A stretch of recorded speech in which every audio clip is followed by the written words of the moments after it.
एक बार नारद जी एक गांव से दूसरे गांव में जा रहे थे। एक महानुभाव ने कहा, इस रास्ते से नहीं जाना। इस रास्ते में रत्नाकर नाम का एक डाकू रहता है। वह बड़ा भयानक है। वह पहले यात्री को मारता है और फिर लूट लेता है। श्री नारद जी विचार करने लगे कि इन गांव में रहने वाले का कल्याण तो कोई भी महात्मा कर सकता है, लेकिन जो आत्मा इतना घोर पाप कर रही है उसका कल्याण मुझे अवश्य करना चाहिए। यह कहकर उसी रास्ते से नारद जी आगे बढ़ गए। थोड़ी दूर जाने पर आवाज आई, ठहरो। श्री नारद जी अपनी वीणा पर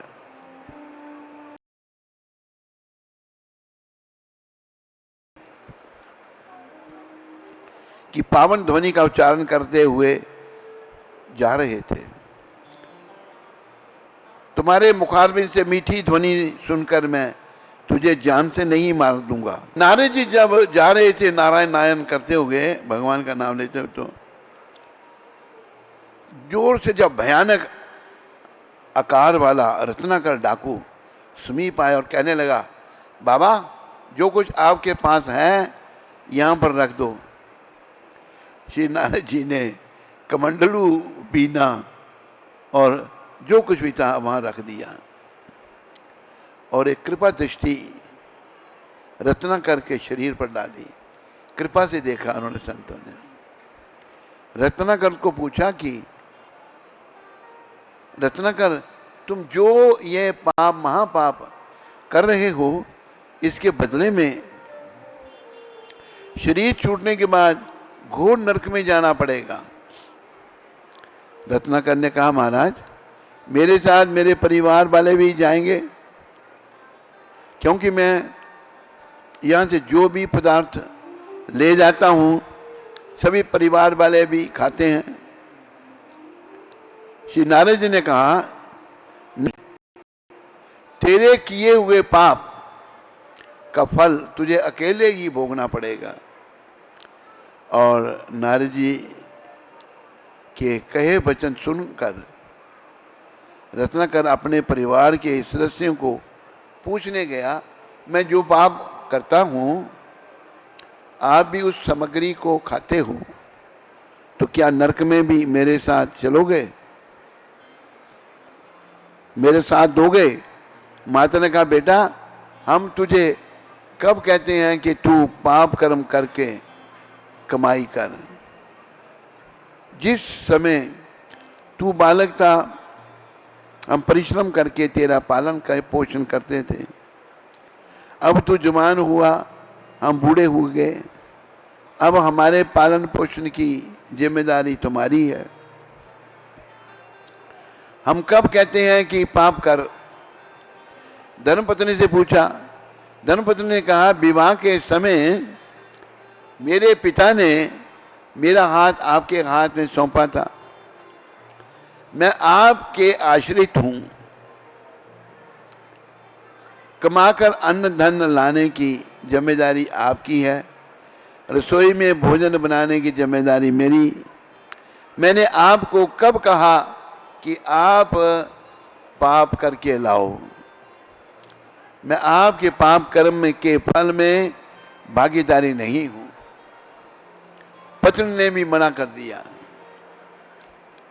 यह बातें रत्नाकर के मन को ठेस पहुंचाने लगी और उसके अंदर घर कर गई। अरे, जिनके लिए मैं अनुचित काम करता हूं ये साथ देने को भी तैयार नहीं है। घर से जंगल में जाकर आकर नारद जी के चरणों में गिर गया, महाराज मुझे बचाओ। नारद जी ने कहा, भैया एक ही उपाय है, पिछला पाप निवृत्त हो जाए कि आप भगवान का नाम लो, आप राम राम कहो। रत्नाकर राम राम भी नहीं बोल पाया, उसे नहीं बोला गया। अधिक पाप करने वाले की जीभा से राम नाम नहीं निकलता। रत्नाकर ने कहा, मेरी जीभा से यह शब्द नहीं निकलते। नारद जी ने पूछा, फिर क्या निकलता है? रत्नाकर ने कहा, मैंने जीवन भर मारा लोगों को मारा है, इसलिए मैं मरा बोल सकता हूं। तब नारद ने कहा, तू मरा ही क्या है? संतों के पास युक्तियां होती हैं, 3 बार मरा बोले तो राम में बदलता है। रत्नाकर ने पूछा, महाराज कितनी देर रटना है? श्री नारद जी ने कहा, निरंतर उच्चारण करना है।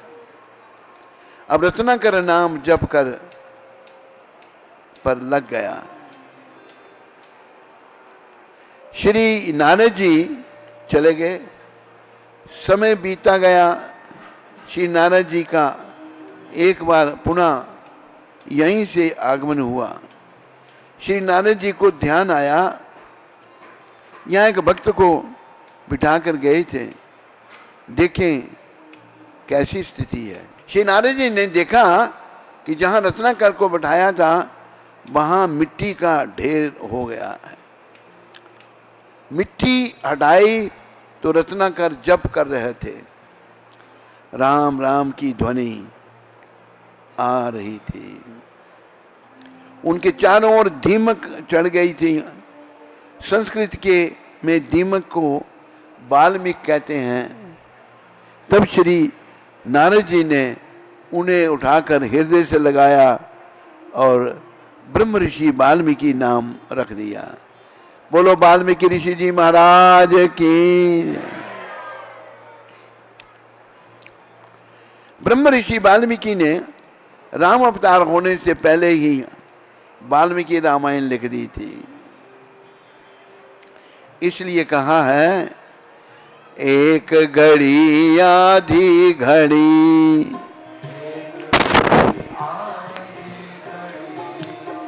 आदि से पुनियाद